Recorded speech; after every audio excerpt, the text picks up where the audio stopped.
Shalom semua saudara dan saudari serta anak-anak yang saya kasihi dalam Tuhan Yesus Kristus. Kami menyalami saudara-saudara dalam nama Tuhan Yesus Kristus dalam audio kedua menuju 40 tahun Vision Athena. Dalam audio pertama, kita sudah mendengar tentang asal mula firman Tuhan Yesus dalam Vision Athena pada hari Kamis 31 Januari tahun 1985. Dalam Vision Athena, Tuhan Yesus telah berbicara langsung dari sorga. Dan dia telah memberikan tugas suci yang sangat-sangat penting kepada kita semua, orang-orang Papua dan semua orang Kristen di tanah Papua untuk selalu mendoakan pertobatan keselamatan bagi umatnya Israel. Firman Tuhan Yesus dalam Vision Athena kepada Papua adalah untuk mewujudkan firman-Nya kepada Abraham seperti tertulis dalam Kejadian 12 ayat 3. Tuhan berfirman kepada Abraham, "Aku akan memberkati orang-orang yang memberkati engkau dan mengutuk orang-orang yang mengutuk engkau. Dan olehmu semua kaum di muka bumi akan mendapat berkat." Karena kita selalu berdoa bagi pertobatan keselamatan bagi Israel dan bangsa Yahudi, kita berada di pihak orang-orang yang selalu Tuhan berkati bersama-sama dengan umatnya Israel. Firman Tuhan kepada Abraham bersifat universal, artinya berlaku bagi seluruh umat manusia di atas permukaan bumi. Firman Tuhan kepada Abraham akan selalu dan terus berlaku sampai akhir zaman. Firman Tuhan Yesus dalam Vision Athena adalah firman Tuhan secara khusus kepada setiap orang Papua dan kepada setiap keluarga Papua dan kepada semua orang Papua. Dan tentunya firman Tuhan Yesus dalam Vision Athena berlaku juga bagi semua orang Kristen yang hidup di atas tanah Papua dan kepada semua orang Kristen di seluruh Indonesia. Saudara dan saudari serta anak-anak yang saya kasihi dalam Tuhan Yesus Kristus. Dari hasil penelitian di antara 15,3 juta orang Yahudi di seluruh dunia, diketahui bahwa 99% jumlah orang Yahudi menolak Yesus Kristus menjadi Tuhan dan Juru Selamatnya. Hati bangsa Yahudi dan Israel masih tetap sama seperti hati nenek moyang mereka hampir 2000 tahun yang lalu ketika mereka menolak Yesus Kristus menjadi Tuhan dan Juru Selamat bagi mereka. Penolakan itu berjalan sebagai benang merah sampai kepada hari ini. Tapi Rasul Paulus sudah menulis dalam surat Roma bahwa penolakan Israel terhadap Tuhan Yesus hanyalah bersifat sementara. Rasul Paulus menulis dalam surat Roma pasal 11 ayat 25 dan 26 bahwa sekali kelak seluruh Israel dan bangsa Yahudi akan bertobat dan percaya Tuhan Yesus Kristus dan mereka akan diselamatkan. Sebab pertobatan seluruh Israel dan bangsa Yahudi oleh imannya kepada Tuhan Yesus Kristus akan membuka jalan menuju kedatangan kerajaan 1000 tahun damai di bumi. Saudara dan saudari serta anak-anak yang terkasih dalam Tuhan Yesus Kristus. Saya dulu juga sama sekali buta rohani tentang Israel. Saya dulu juga berpikir bahwa Tuhan Elohim pasti sudah menolak bangsa Israel sebagai umatnya karena mereka telah menolak Yesus Kristus menjadi Tuhan dan Juru Selamat bagi mereka. Seumur hidup saya dulu di Papua, saya tidak pernah mendengar gereja-gereja berkhotbah pada hari Minggu tentang surat Roma pasal 9 dan 10 dan 11. Gereja berbuat seolah-olah surat Roma tidak pernah mencatat pasal 9 dan 10 dan 11. Saya cukup tahu keadaan gereja-gereja di Papua. Saya datang bersekolah di kota Hollandia, sekarang Jayapura, pada tahun 1957. Hanya 1 tahun setelah berdirinya Gereja Kristen Injili di tanah Papua pada tanggal 26 Oktober 1956. GKI di tanah Papua adalah gereja pertama yang berdiri sebagai gereja merdeka di atas tanah Papua. Semua dominasi gereja lainnya baru menyusul kemudian. Dari mimbar-mimbar gereja, Memang Israel disebutkan dalam khotbah-khotbah, tapi hanya dalam konteks sejarah Alkitabiah. Gereja-gereja di masa itu sama sekali tidak berbicara tentang masa depan yang sangat besar dari bangsa Israel di abad-abad yang akan datang. Gereja-gereja lupa berbicara tentang masa depan bangsa Israel yang akan menentukan masa depan seluruh umat manusia di bumi. Masa depan seluruh umat manusia di bumi tidak ditentukan oleh Perserikatan Bangsa-Bangsa di New York. Masa depan seluruh dunia tidak ditentukan oleh bangsa-bangsa dan pemerintah-pemerintah yang berkuasa di dunia.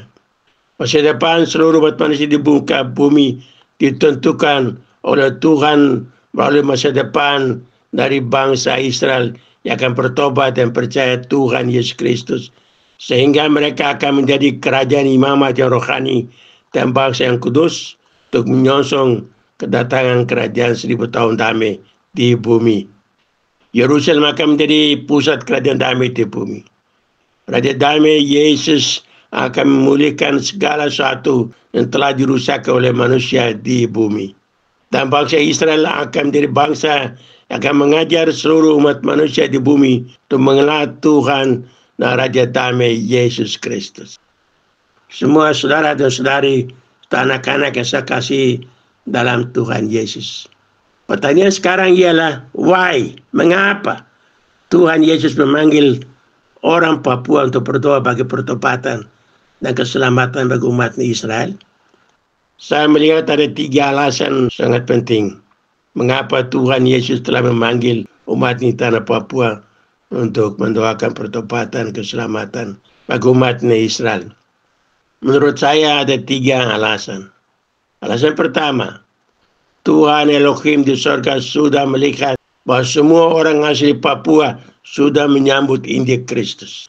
Dan mereka sudah percaya dan menerima Yesus Kristus menjadi Tuhan dan Juru Selamatnya.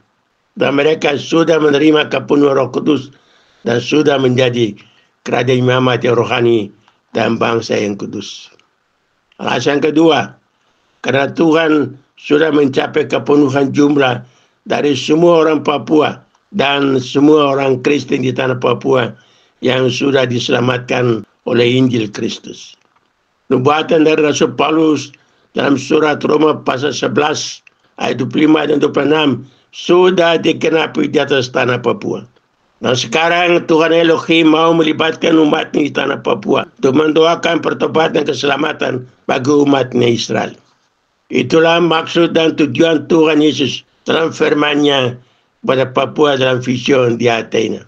Dalam vision di Athena, Tuhan Yesus telah menyampaikan keputusan yang diambil dalam musyawarah Elohim di sorga untuk melibatkan seluruh umat Tuhan di tanah Papua untuk selalu mendoakan pertobatan dan keselamatan bagi umatnya Israel. Orang-orang Kristen dari Papua mungkin sekali tidak bisa pergi menginjili orang-orang Yahudi di Yerusalem, Tel Aviv dan kota-kota lainnya di Israel. Tetapi yang pasti adalah bahwa orang-orang Papua dan seluruh umat Tuhan di tanah Papua bisa mendoakan pertobatan keselamatan bagi Israel. Tuhan pasti akan menggunakan doa-doa dari umatnya di tanah Papua untuk membawa banyak orang Yahudi dan Israel kepada Tuhan Yesus Kristus, supaya mereka percaya kepadanya dan diselamatkan. Semua doa umat Kristen di tanah Papua untuk Israel adalah mewujudkan perintah firman dari Tuhan Yesus dalam vision di Athena tanggal 31 Januari 1985.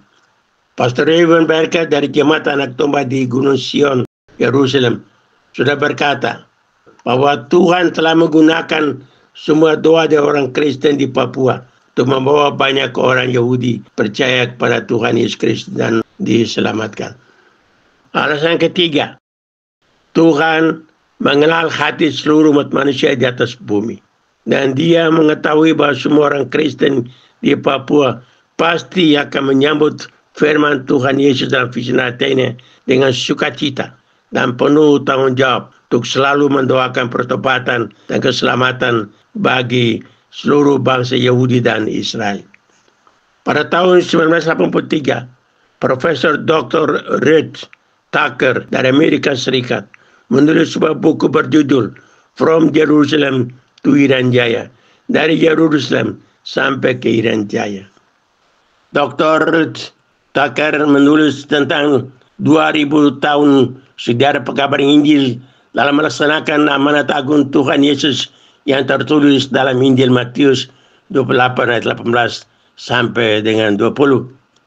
Tuhan Yesus berkata kepada murid-muridnya, "Kepadaku telah diberikan segala kuasa di surga dan di bumi. Karena itu pergilah, jadikanlah segala bangsa muridku, dan baptislah mereka dalam nama Bapa dan Anak dan Roh Kudus, dan ajarlah mereka melakukan segala sesuatu yang telah kuperintahkan kepadamu. Dan ketahuilah, aku menyertai kamu sampai kepada kesudahan alam." Amanat agung Tuhan Yesus kepada murid-muridnya sudah mencapai juga tanah Papua. Lalu kedatangan dua Rasul Kristus, yaitu Otto dan Geisler, pada hari Senin pagi di atas Pulau Masinam pada tanggal 5 Februari 1855 dan mengucapkan proklamasi kerajaan sorga di atas tanah Papua yang berkata, "Dalam nama Tuhan kami menginjak tanah ini." Proklamasi kerajaan sorga di atas tanah Papua sudah disaksikan langsung dari sorga. Proklamasi kerajaan sorga yang mereka ikat di atas tanah Papua sudah terikat juga di sorga. Injil kerajaan Elohim dalam nama Tuhan Yesus Kristus telah diberitakan di atas tanah Papua, dan penduduk asli Papua sudah percaya Tuhan Yesus Kristus dan diselamatkan. Tentulah perintah dan janji firman Tuhan Yesus dalam vision ini berlaku juga bagi umat Kristiani di seluruh Indonesia. Tuhan Yesus sudah berjanji dalam firman-Nya dalam vision ini bahwa jika kita mendoakan umat-Nya Israel untuk pertobatan mereka, maka pastilah Dia akan memberkati kita pribadi, keluarga kita dan bangsa kita bersama-sama dengan umatnya Israel yang juga percaya kepadanya. Saya mengundang semua saudara dan saudari dan anak-anak yang belum pernah berdoa untuk Israel. Jika Anda mendengar kesaksian dalam audio ini, Tuhan Yesus mengundang Anda dan keluarga Anda untuk mengambil keputusan berdoa setiap hari bagi pertobatan keselamatan bangsa Israel dan Yahudi.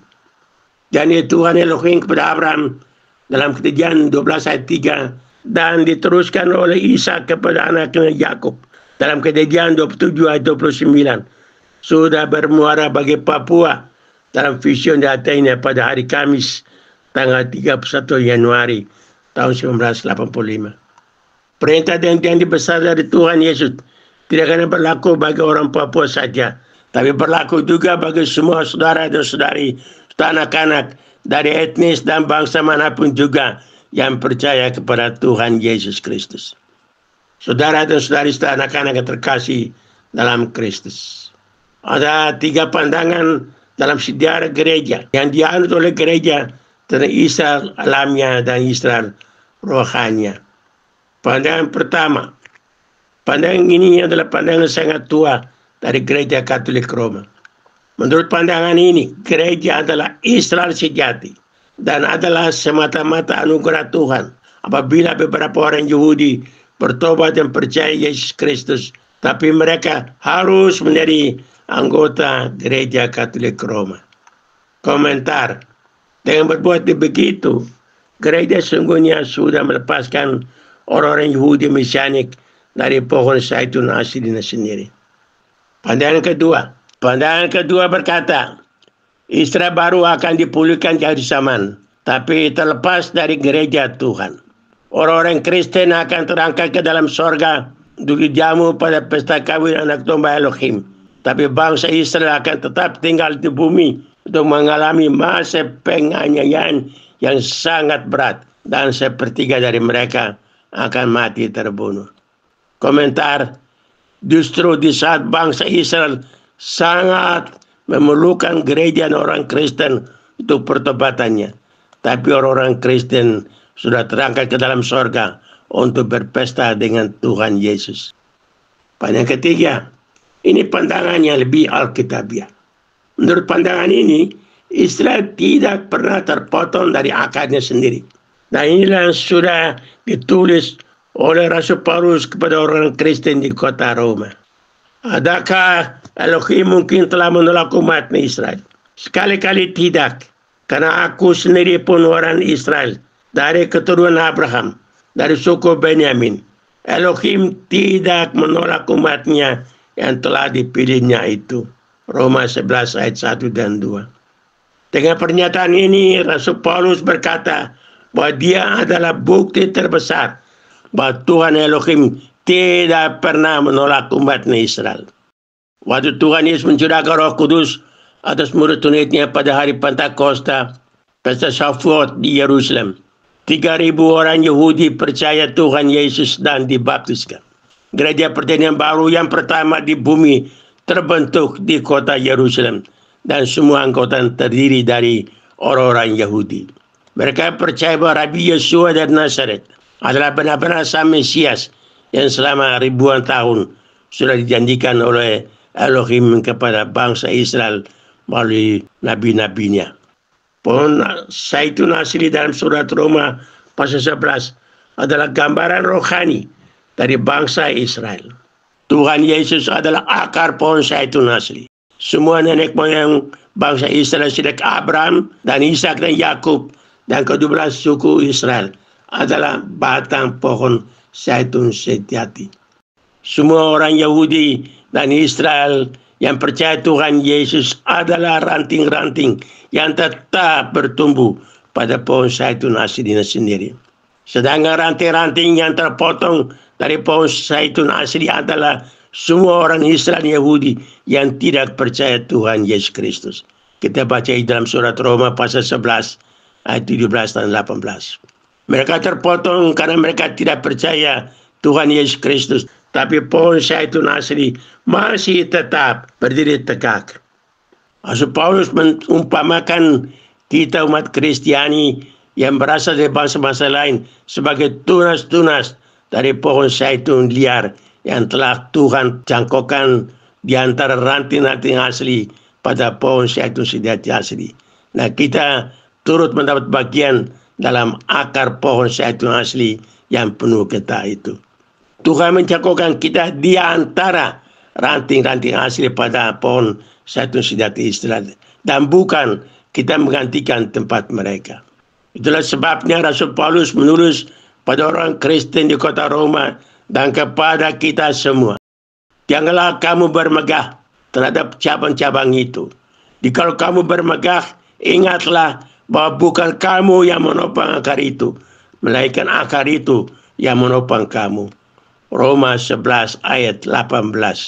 Tuhan Elohim tidak pernah berkata seluruh pohon zaitun sejati yang asli, yakni Israel, harus dicabut keluar dengan akar-akarnya, sebab aku sudah menanam pohon zaitun baru, yakni gereja, sebagai pengganti Israel.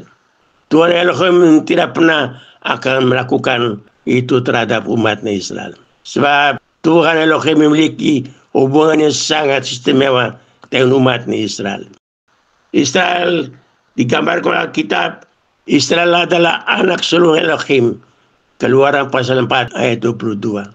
Israel adalah hamba Elohim. Yesaya 41 ayat 8 dan 9. Israel adalah istri Elohim. Yesaya 54 ayat 5.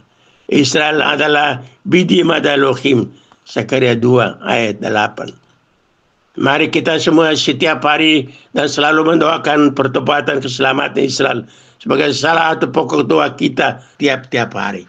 Dan sampaikan suruhan ini kepada anggota-anggota jemaat di mana saudara-saudari melayani atau menjadi anggotanya, supaya mereka pun akan berdoa dan memberkati bangsa Israel. Percayalah bahwa Elohim Bapa dan Tuhan Yesus akan menggunakan doa-doa saudara-saudari serta anak-anak untuk membawa banyak orang Yahudi pada Tuhan Yesus Kristus. Anda akan mengalami mujizat Tuhan dalam kehidupan pribadi, dalam keluarga, serta bangsa Anda. Apabila Anda tekun berdoa setiap hari bagi umat Israel. Tuhan Yesus sudah berjanji dan Ia pasti akan melakukannya. Kedua hamba Tuhan yaitu Ruben dan Benjamin berkata kepada saya di kota Yerusalem, setiap kali seseorang saudara atau saudari berdoa dan memberkati Israel, maka tangan Tuhan Elohim otomatis terangkat dan memberkati dia. Setiap kali Anda berdoa bagi Israel, tangan Tuhan Elohim di surga secara otomatis terangkat memberkati Anda dan keluarga Anda. Pada perintahnya itu sudah melekat juga janji-janji berkatnya. Kami mengucapkan selamat melayani Tuhan Yesus dan kerajaannya di tempat Anda masing-masing. Dan selamat mendoakan pertobatan dan keselamatan Israel dan bangsa Yahudi. Dan percayalah bahwa Tuhan Yesus dan Elohim Bapa sangatlah pasti memberkati Anda dan keluargamu dan seluruh bangsa bersama-sama umat Israel yang juga percaya kepada Tuhan Yesus. Sebab Kristus adalah Dia bagi semua janji Elohim. 2 Korintus 1 ayat 20. Tuhan Yesus berfirman dalam visi Athena kepada orang Papua, berdoalah bagi umatku Israel, maka aku akan berkati engkau dan keluargamu dan bangsamu bersama-sama dengan umatku Israel yang juga percaya kepadaku. Selamat melayani Tuhan Yesus dan kerajaannya. Selamat berdoa bagi umat Israel dan bangsa Yahudi. Kerana Tuhan Yesus selalu memberkati Anda dan keluarga Anda dan seluruh bangsa. Sampai jumpa di audio berikut. Shalom, shalom.